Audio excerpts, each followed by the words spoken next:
So, welcome to the second day of the Imagination Conference. I'll just briefly introduce Tufan. I mean, a lot of you already know him. And as a reminder, we have a longer sort of biography for each of the presenters in the program. So Tufan is in the Department of Philosophy here at Bilkent. He's been with us for maybe 3 years, did his PhD at Indiana.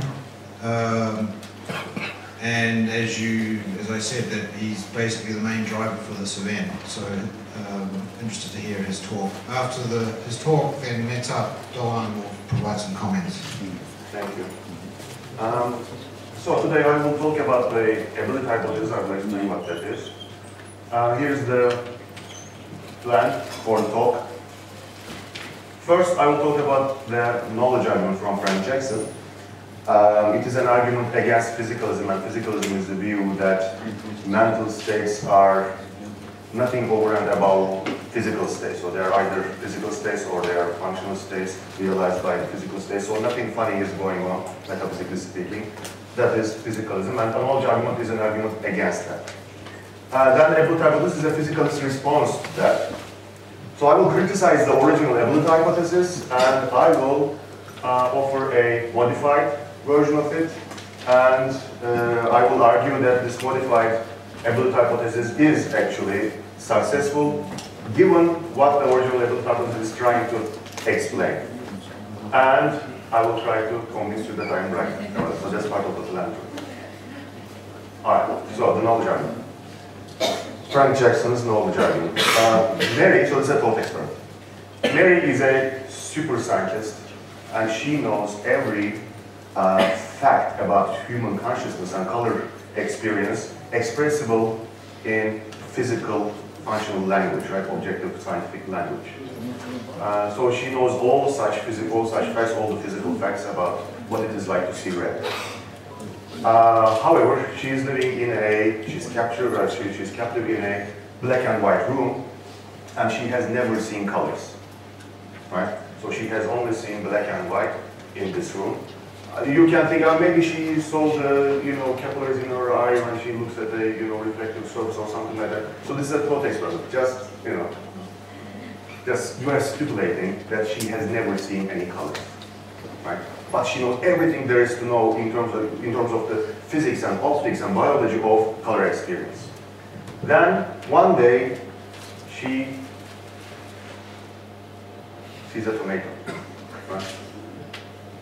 And she says, so this is what it is like to see red.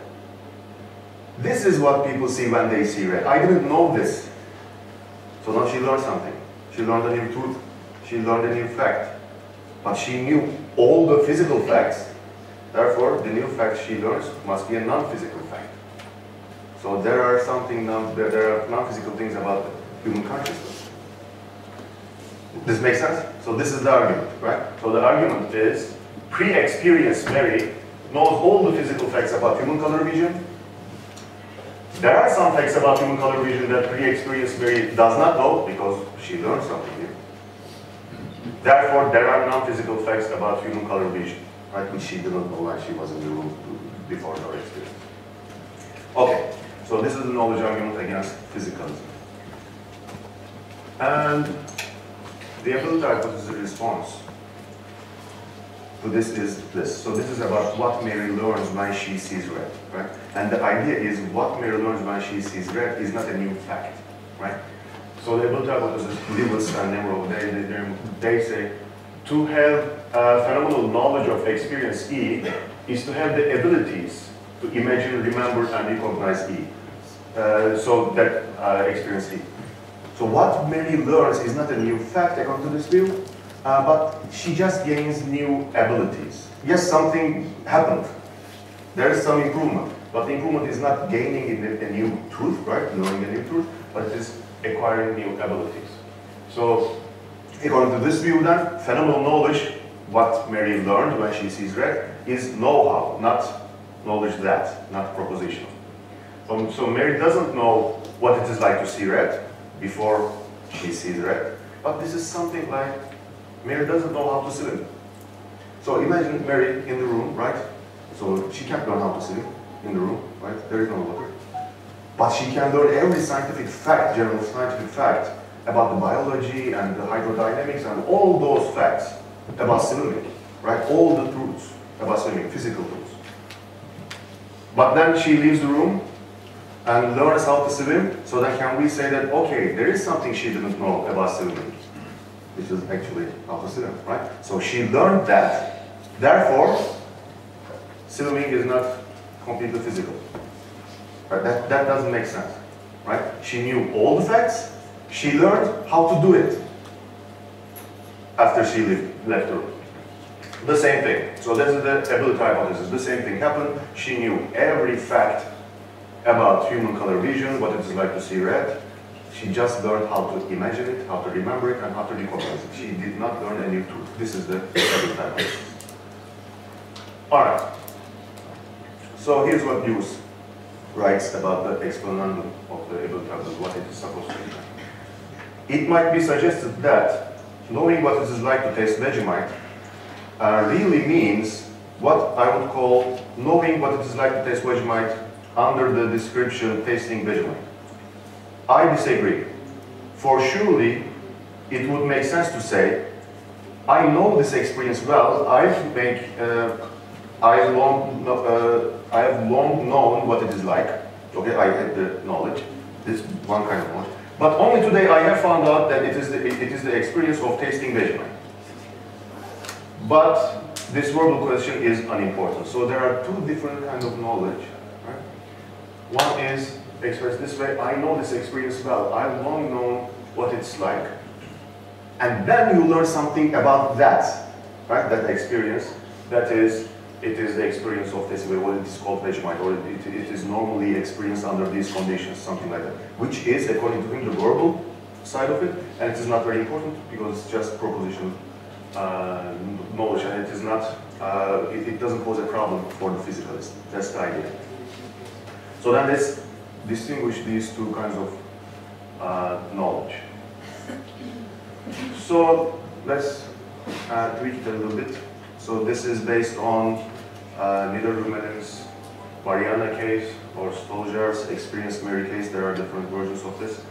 So imagine this. So Mary is in the room, right? Has never seen colors, all right? Then we show her these three patches of color, but we don't tell her which is which, right? We don't say. So she doesn't know which is red and which is blue, which is the color of sky, which is the color of, you know, tomatoes under normal conditions. But she has seen them. So at T1, when she sees the patches, she actually, in the first sense, she knows what it is like to see red. But she doesn't know, right? She doesn't know that it is red that she is seeing. When we tell him that the middle one is red, then she says, okay, this experience right now, while looking at red, this is what it is like to see red, right? So this is the second one, is I call extrospective. The first one is introspective phenomenal knowledge. And the first kind of phenomenal knowledge is non-propositional, something like this.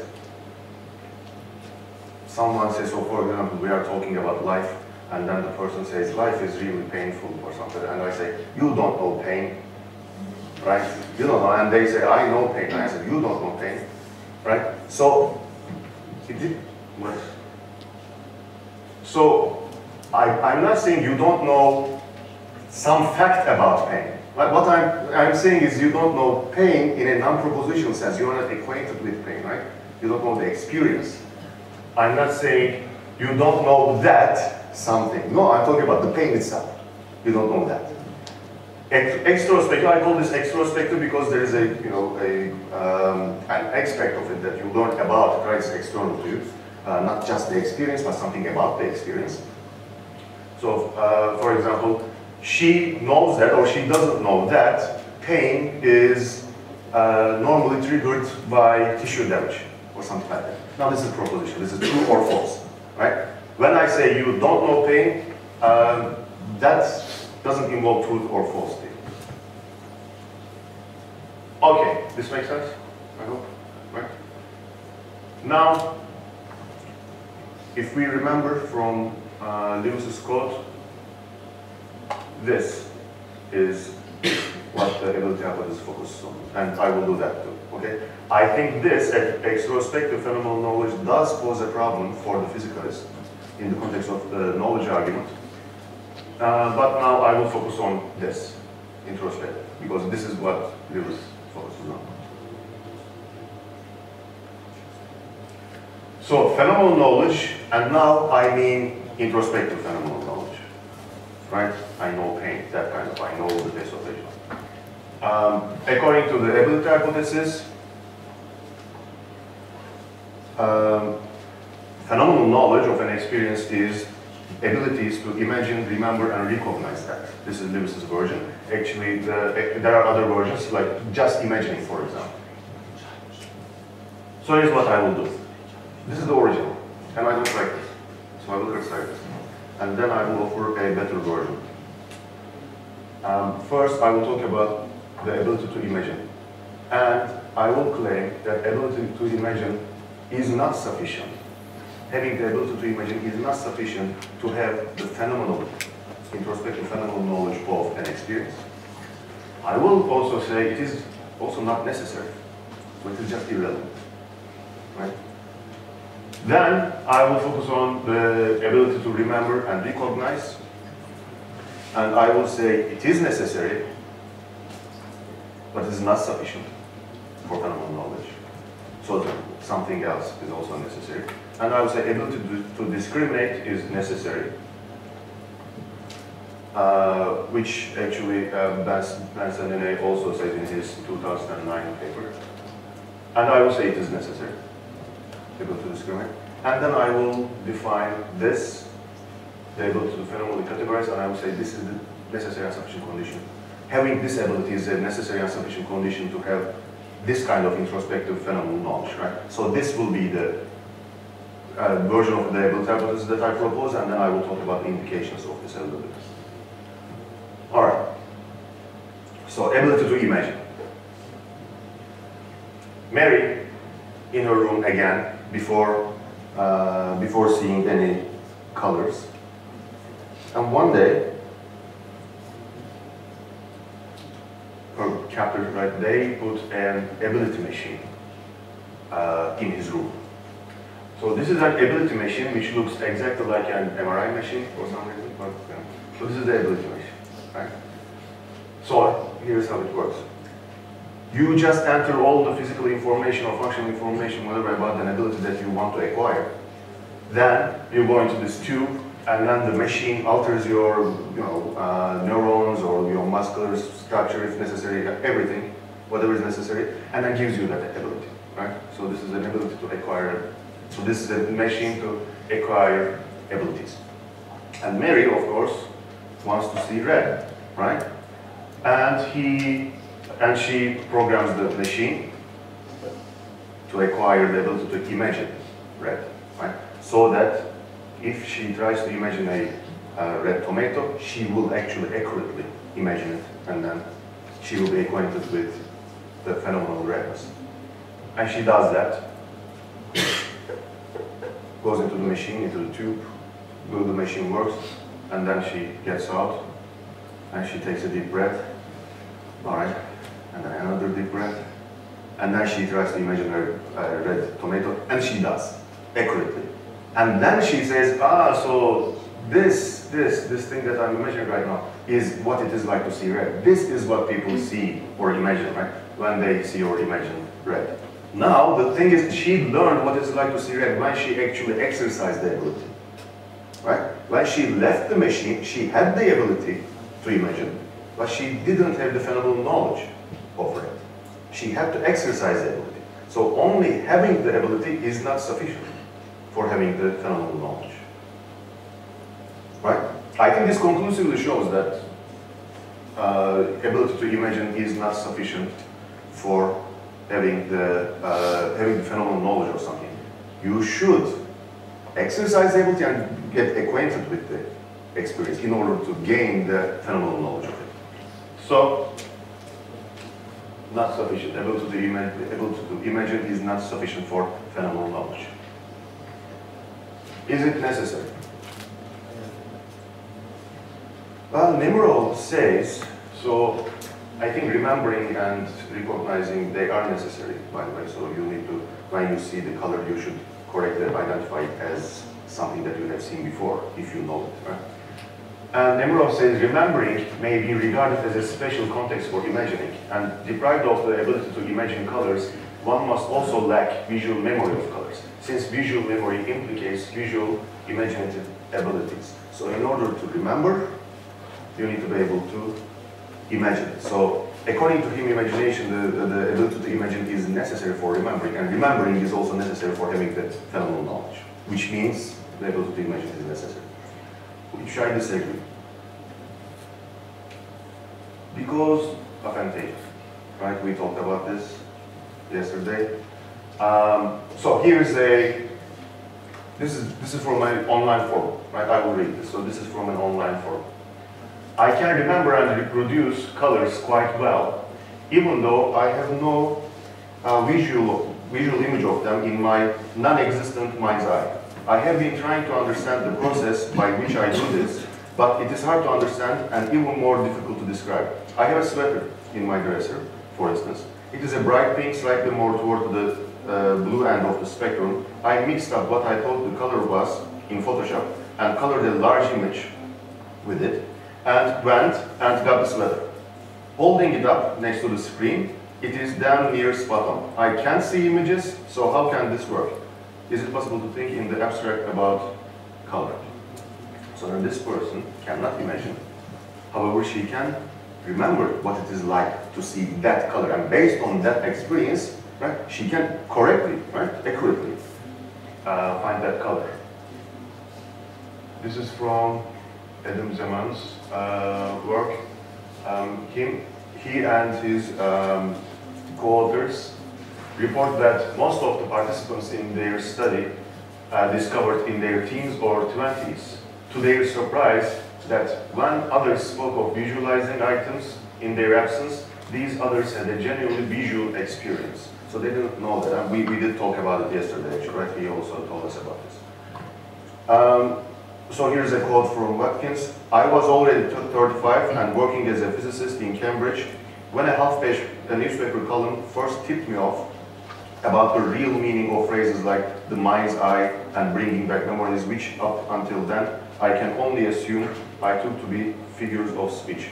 So here's my point. If the ability to imagine were necessary for having phenomenal knowledge, then people with aphantasia shouldn't have, right? They wouldn't have phenomenal knowledge. Which means every experience would feel like a novel experience, a new experience, right? An experience that wasn't, had before. But that is not the case. That has never been reported. I can see this. Right? So the first from the forum, that was anecdotal, and this anecdotal, but this is based on also research. So this kind of thing is not reported, right? People do remember. One other example is I interviewed a person with aphantasia for my PhD thesis, and so we were talking, for example, so this is something like this. She couldn't imagine the tastes, right? So she cannot conjure up the gustatory image of a taste, right? So you can just feel the kind of, the taste, but she can't. But she says she had no problem understanding whether a dish was prepared in the way her grandma prepared it or not. Right? When she tasted the dish, she can tell whether it was prepared in the correct way or not. So she remembers. So she knows what that tastes like. Right? She has the phenomenal knowledge of that taste, and she can compare when she actually experiences a gustatory experience, and then she can actually recognize it and remember it. So okay, I think again this conclusively shows us that imagination or imaginative ability is not necessary for phenomenal knowledge.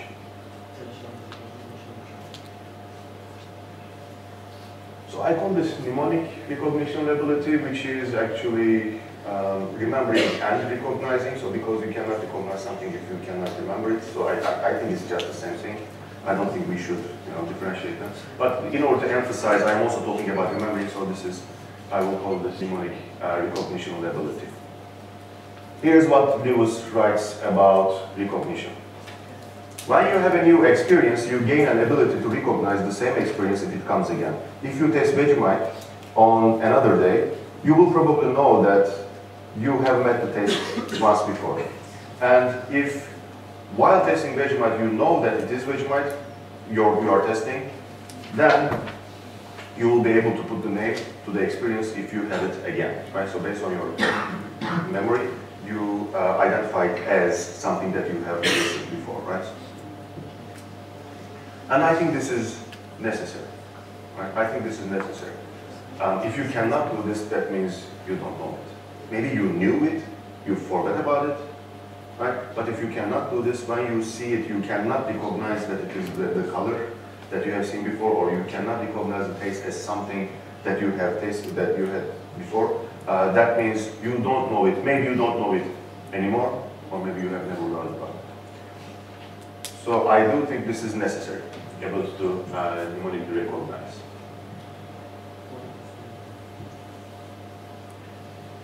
Is it sufficient? No. First, let me give a more precise definition of what I mean by mnemonic recognition ability.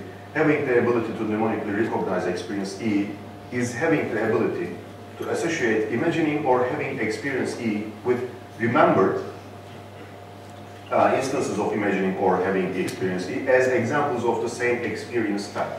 Right? So you recognize the instances of an experience, the tokens of experience, as instances of the same type. This is the same type of experience, you see. Now, is this sufficient? When I look at this, so this is not phenomenal knowledge, but this is just an analogy now. Let's say I know how A looks like. Okay, I know how letter A looks like. So these are some random letters. And the idea is, mnemonic recognition ability, I should be able to recognize them, which ones are A, right? So I should be able, if I know what A looks like, then I should be able to say that this is one, and this is one, right? I should be able to recognize. So I should say that these are A. Okay, so this is the mnemonic recognition ability. What if I say this? Okay, I know what A looks like. Let me show you. This is A, this is A, this is A, this is A, this is A, this is A. So I recognize the A's, but I misrecognize, right? This, and this, right? So I think A looks like these. I think that we wouldn't say that this person knows A, right? I don't think we will say that this person knows how A looks like. So the person should be able to recognize the instance of A as examples of the same type, but plus also she or he shouldn't think that the non-A's are also A's, right? So there shouldn't be any false negatives, right? But also there shouldn't be any false positives in identifying A's as A's or as the same type of letter. And if we apply this to phenomenal knowledge, so these are, I don't know if you can see, different shades of red, right? So these are different shades of red. The idea is this: if a person cannot see these as different shades of red, if a person cannot distinguish them, right, cannot discriminate them from each other, then I don't think we can say that this person sees them separately, right? Because the person does not see 3 shades of red. That person who cannot distinguish them from each other sees only one color, only one shade, whatever shade that is, I don't know. But they do not see all these 3 shades separately. So then, based on that, I don't think we can say that this person knows what it is like to see this shade in particular, or this shade, or that shade. They know this, maybe the range, or maybe it is kind of disjunctive or something, or indeterminate. Whatever it is not the knowledge of, phenomenal knowledge of this particular shade, even if they are looking at it, right? But they don't see it, because they cannot distinguish it from others. Something like this. This four-leaf, can you see? Yeah. Only. It's not a very difficult puzzle. Well, so the four-leaf, right, is here. But if you look at this and you cannot distinguish the four-leaf from its surroundings, then even if you are looking at it, you are not seeing it. Right? You don't see that. Right?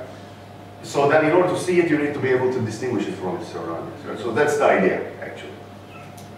Okay, the same thing. If a person cannot distinguish it from its surroundings, then they don't see it.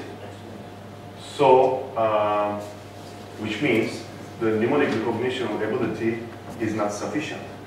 You also need one more ability, which is to be able to discriminate from it. It's not only recognize, but also be able to discriminate. All right. This is what I call the mnemonic discriminatory ability. So let me define it to be precise. Having the ability to mnemonically discriminate and experience E is having the ability to discriminate imagining or having experienced E from remembered instances of imagining or having experienced E as examples of different experience types. So you should see that they belong to different types. All right. And as I said, I do think this is also necessary.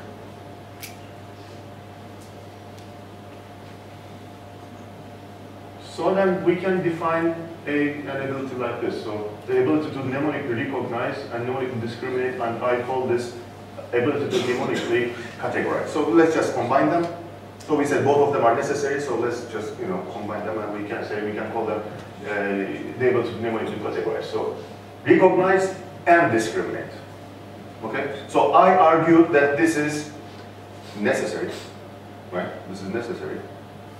So this ability is, it means when you're identifying something as a novel experience or a certain type, you shouldn't have false positives, right? You shouldn't say that it is the same ability, it is the same experience if it is not.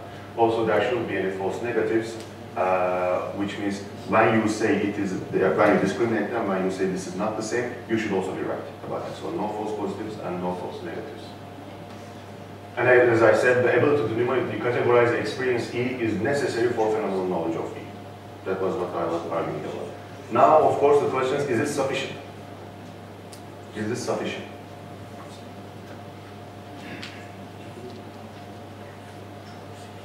Here is an argument for that it is not sufficient. So you have the ability to recognize, you have the ability to discriminate, but you still don't have the phenomenal knowledge. How can this be the case? So let's see. Let's see what you will think about this. Again, the same three shades, right? And a person, let's say like Hume's missing shade of blue, the person has seen all these different shades, right? But not this one. And for the sake of argument, I'm talking about shades as if it's discrete, right? So they have never seen this shade, but they have seen the spectrum of red, shades of red, but they have never seen this. So then and they know there is one shade that they have never seen. And also, let's say they have never imagined it too, right? Because based on the neighboring shades, maybe they can imagine, but they have never imagined that too. So they have neither experienced actually or experienced in imagination. This one.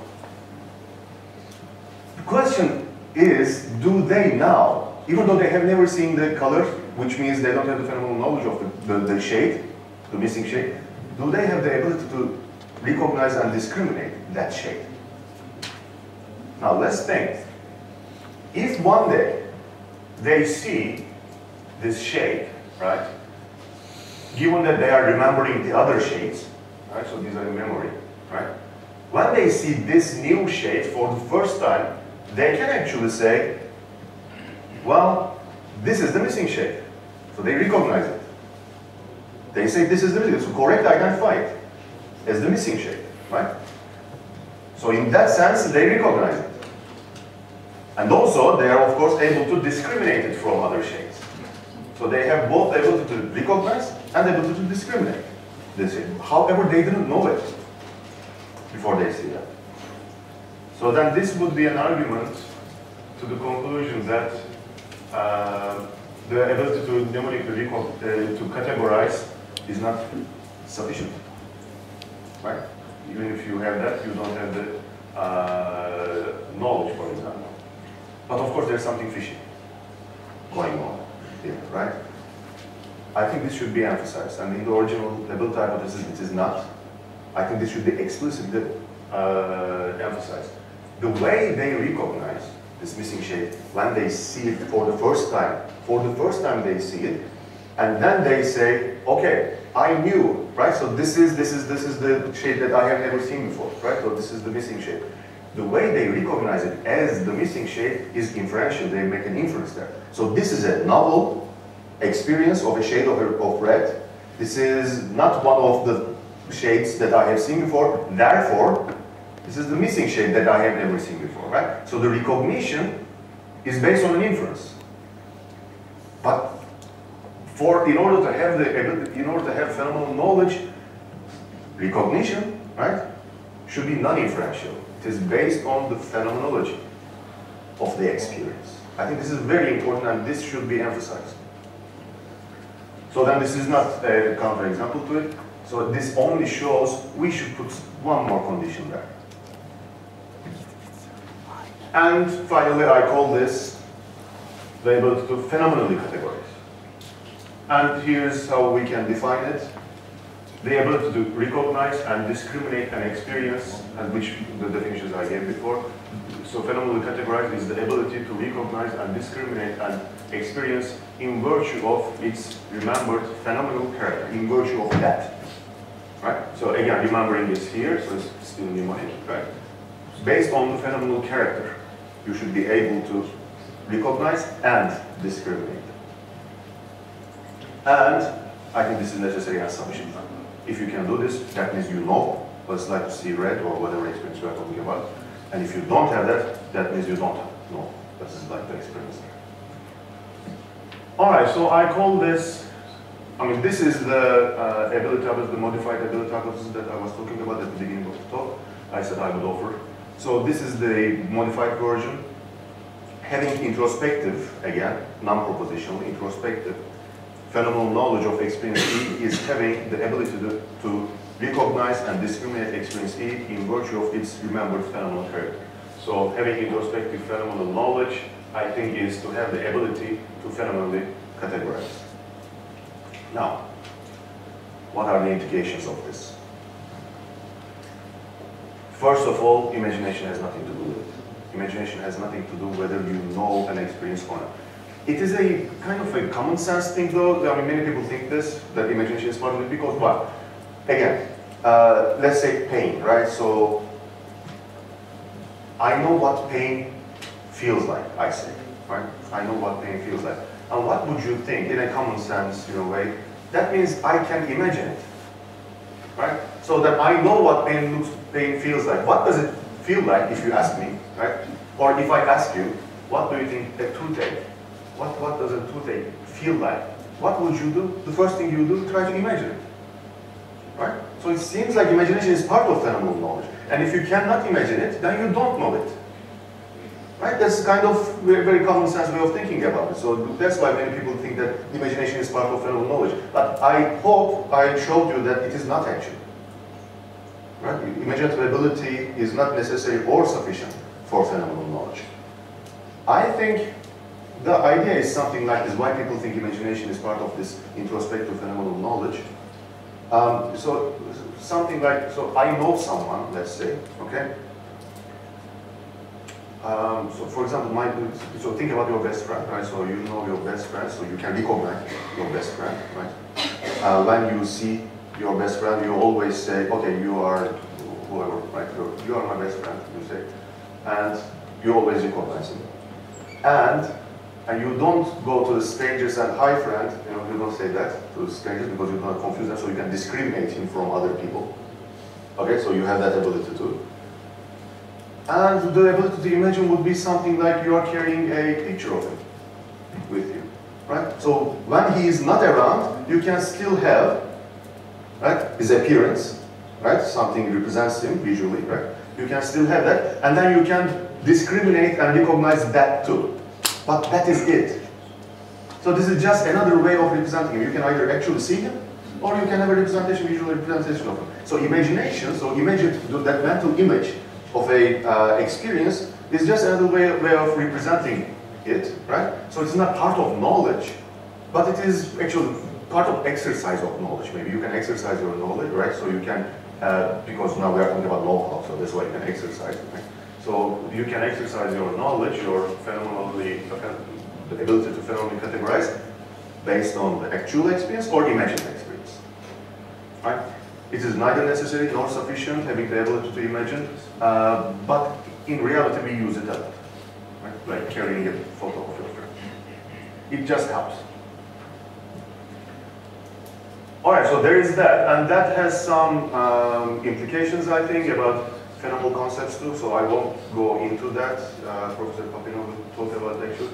The phenomenal concepts, they are how do we conceptualize our experiences from the first person perspective, right? So from a third person perspective, you can say pain is, for example, if physicalism is true, something like C fiber activation or this neural state or dysfunctional or behavioral state or something like that. But from the first person view, you are seeing or you are conceptualizing it based on how it feels, right? So the way we think about our own experiences, we use phenomenal concepts according to this theory. And some people say imagination is part of it. So for example, when you are not in pain actually, how can you think phenomenally about pain? Well, what you do is you imagine pain. And that's how you think about it from the first person perspective. So then according to this view, then we can say having the introspective phenomenal knowledge is having the phenomenal concept. But if that is the case, then this theory would be false because imagination, I mean this version of it, right? This version of this, which is based on the imagined, experience, would be false. So it has some implications for phenomenal concepts too. The fact that imaginative ability neither necessary nor sufficient for phenomenal knowledge. Now, is this a physicalist account? I don't think this is exactly a physicalistic account because of this now. So if you want to explain the phenomenal knowledge in physicalist terms, I didn't use all the physical terms, physical functional. I have this term here too, phenomenal character. I didn't explain it physically. I think this is an important point. So this ability hypothesis and the original ability hypothesis too, they do not give purely physicalistic explanations of phenomenal knowledge, right? They don't emphasize this in the original ability hypothesis, but it should be there because if you can imagine, remember, or recognize a brain state based on its physical functional description, that doesn't count as phenomenal knowledge. You should recognize it based on its phenomenology. So I don't think this is a physicalist account because of this. Now it doesn't give a purely physicalistic explanation of phenomenal knowledge. However, it is compatible with physicalism. It is physicalism practically. So if we are focusing on only the introspective phenomenal knowledge and we are just discussing the extrospective one, yeah, this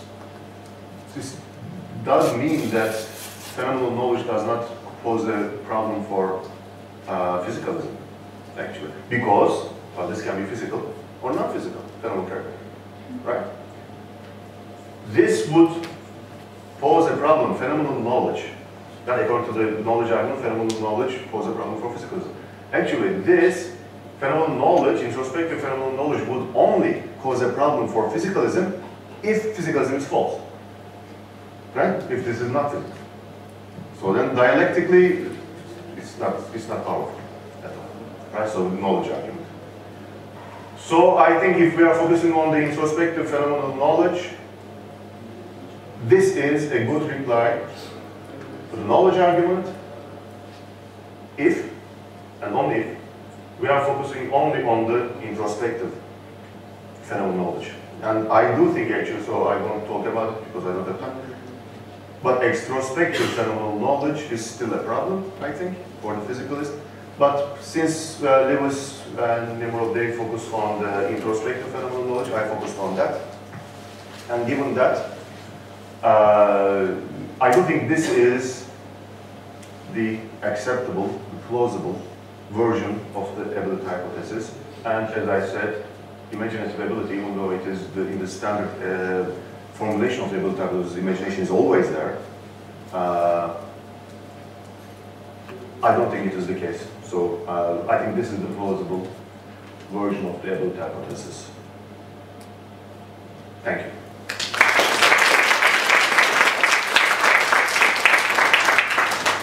So Meta Doğan now provides some comments on the talk.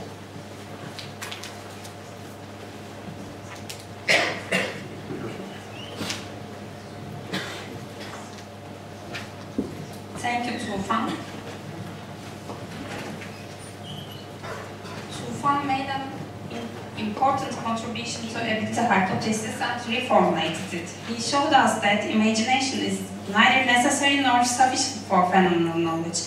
He also argued that recognition is sufficient because is not sufficient because being able to discriminate is also necessary for phenomenal knowledge. And then his modified ability hypothesis is mainly like this. Having introspective phenomenal knowledge of experience E is having the ability to recognize and discriminate experience E. This new version of ability hypothesis is very successful in explaining introspective phenomenal knowledge, and it is compatible with physicalism. But we know that ability hypothesis is a response for knowledge arguments, and there are different interpretations of knowledge arguments. First one is the weaker version, and that is Mary has complete physical knowledge about human color vision before her release, but there is some kind of knowledge about human color vision that she does not have before her release. Therefore, there is some kind of knowledge about human color vision that is non-physical knowledge. This interpretation has just epistemological claim, and it is just about non-propositional introspective phenomenal knowledge. Tufan showed us that his new ability hypothesis could be a useful way to solve the problem which is produced by this weaker interpretation of knowledge argument. However, there is one more interpretation of knowledge argument, which is the stronger version.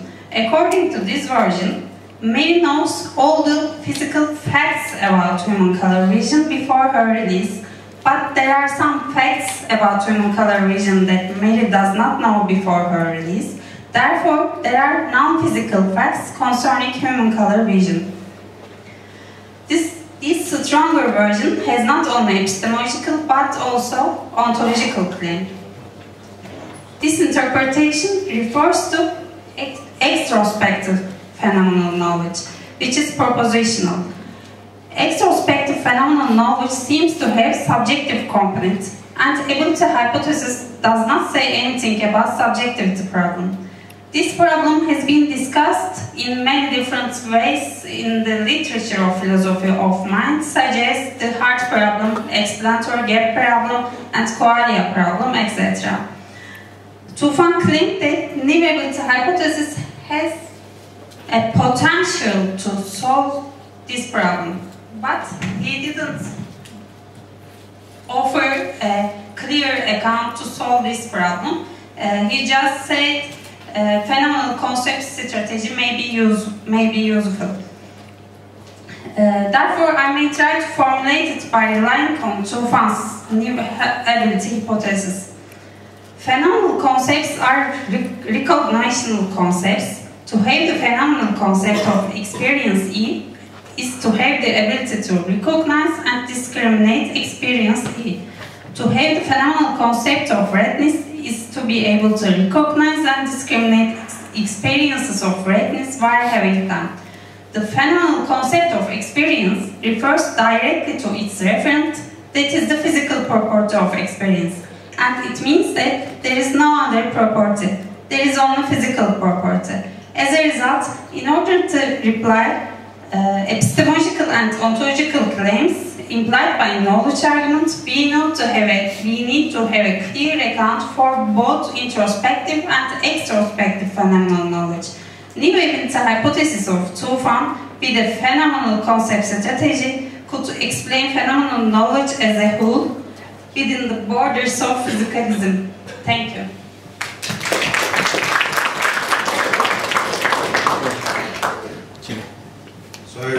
did you want to reply or do you want to jump to questions? I can say A few things. So the extrospective phenomenal knowledge, yeah, so the phenomenal concept strategy says that there are different ways of conceptualizing properties, and there are different ways of thinking about one fact. And you can if physicalism is true, then every fact is a physical fact, and you can think about that fact, or you can express that fact using only physical and functional, also of course logical mathematical terms. But also there are some physical facts that you can also think about using phenomenal concepts, which are which is from first-person perspective. Right? So I did say that maybe we can use this ability hypothesis as a version to support a version of the phenomenal concept strategy. So we can say that having a phenomenal concept is having this ability here, ability to phenomenally categorize. But one problem would be for the phenomenal concept strategy is this is not physicalist, but only physicalism-friendly account. So then, if you identify a phenomenal concept like this, to have a phenomenal concept is to have this ability, because of this phenomenal character part, this wouldn't be a completely physical account of a phenomenal concept. And actually, David Chalmers also says this is master argument against phenomenal concept strategy, and then there are responses to it. So that is why, so I do think it might help, but more work should be done on what to do with this phenomenal character part. So I think that would be a problem for the phenomenal concept, because ability hypothesis only focuses on the introspective phenomenal knowledge. If that is the case, then that wouldn't be a problem. But if you are also trying to explain extrospective, which is factual, propositional knowledge, then I think that there would be a problem. And by the way, to be fair to Lewis and Nemirov, they do talk about extrospective phenomenal knowledge. So that in that quote, he also talked about extrospective phenomenal knowledge, but he said it is not the important, it is not the weird kind of information that we are talking about. That's just a verbal question, he said, whether this experience is called experience of red or not. That is just a verbal question, so he dismisses it. But of course, they don't ignore the existence of it, and they do talk about it.